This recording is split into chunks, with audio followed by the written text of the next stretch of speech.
दोस्तों आज मैं बात करने वाला हूँ फिल्म कल्कि की कहानी के बारे में, कल्कि के विलेन के बारे में और कल्कि फिल्म 2 में क्या होने वाला है उसके बारे में भी, क्योंकि ये फिल्म एक ऐसे मोड़ पर खत्म हुई है जो कि ऑडियंस के ऊपर ये जरूर छोड़ के गई है कि इस फिल्म में आगे क्या होने वाला है। दूसरी बात करूंगा कि इस फिल्म का जो विलन है उसके बैकग्राउंड के बारे में कुछ भी बताया नहीं गया, कैसे ये दुनिया तबाह हुई है इसके बारे में भी कुछ भी नहीं बताया गया, क्यों दुनिया की आखिरी जगह केवल काशी बची है और काशी में ये कॉम्प्लेक्स खड़ा कैसे हुआ इसके बारे में भी इस फिल्म में कुछ भी नहीं बताया गया। कुछ थोड़े बहुत प्रेडिक्शन के साथ इस फिल्म की कहानी और इस फिल्म में आगे क्या होने वाला है इसके बारे में बात करना चाहता हूं।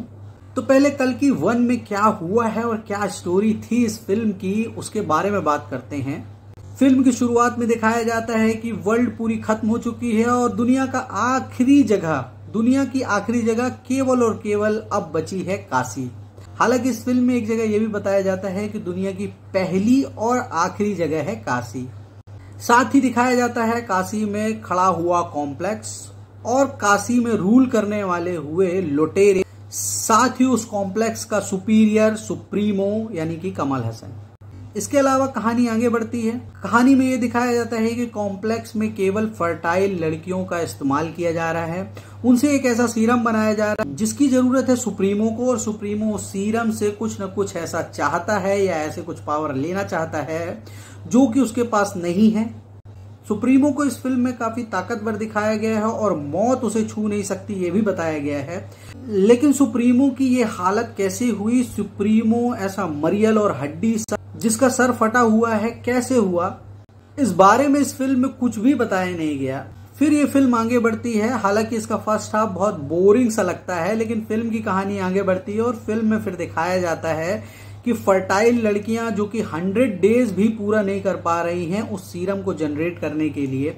इस फिल्म में देखने मिलता है कि दीपिका पादुकोण जिन्होंने 150 डेज पूरे कर लिए हैं, इसके बाद भी वो पकड़ी नहीं गई हैं कि वो फर्टाइल हैं या नहीं। हर बार वो निगेटिव निकलती, पर घर का वेदी लंका ढाए, जैसा कि उनकी फ्रेंड थी उन्हें ये जानकारी हो जाती है और वो जाके कॉम्प्लेक्स में बता देती है। इससे सुप्रीमो के चमचे को पता चल जाता है कि भाई ये लड़की 150 डेज क्रॉस कर चुकी है फर्टाइल में और उसका सीरम निकाला जा सकता है। और वो ट्राई करते हैं उस सीरम को निकालने के लिए, पर वो जब सीरम निकाल रहे होते हैं पर अचानक पूरे के पूरे कॉम्प्लेक्स की लाइट चली जाती है। जिस डिवाइस में उसे रखा जाता है वो डिवाइस बंद हो जाता है और अचानक वो लड़की उस डिवाइस से गायब होकर किसी एक जगह पर चली जाती है और वहां उसकी हेल्प करने के लिए उसकी फ्रेंड आ जाती है जो उसे उस कॉम्प्लेक्स से बचाकर किसी और जगह पे शिफ्ट कर देती है। वहीं यही दूसरी तरफ दिखाया जाता है कि जो अश्वत्थामा कई सालों से सोया पड़ा था वो अचानक जाग उठा है, वो अपनी मणि को लगाता है और फिर दीपिका पादुकोण को बचाने के लिए निकल पड़ता है।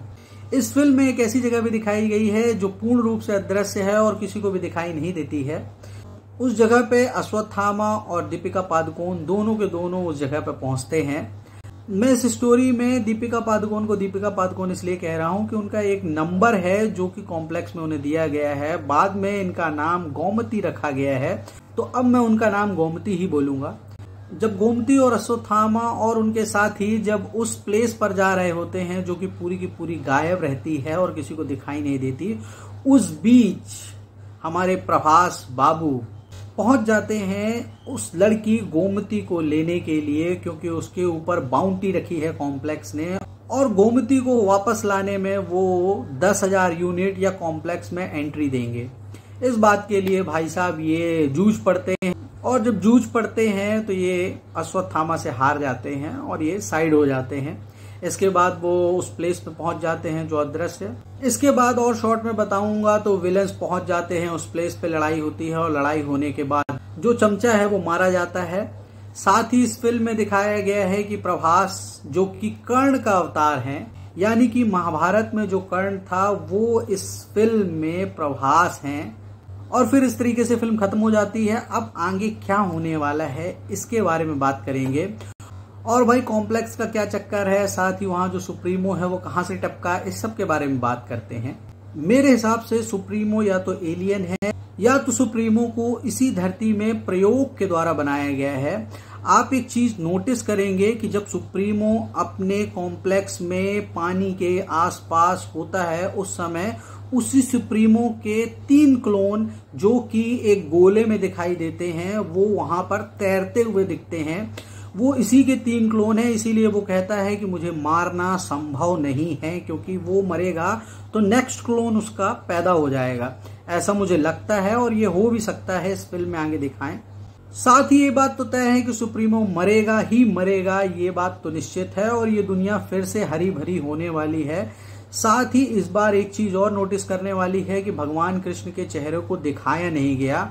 तो मुझे लगता है कि जो कल्कि का अवतार होने वाला है, इसीलिए भगवान कृष्ण का चेहरा नहीं दिखाया गया, क्योंकि वही चेहरा वो उस कल्कि के अवतार में दिखाने वाले हैं।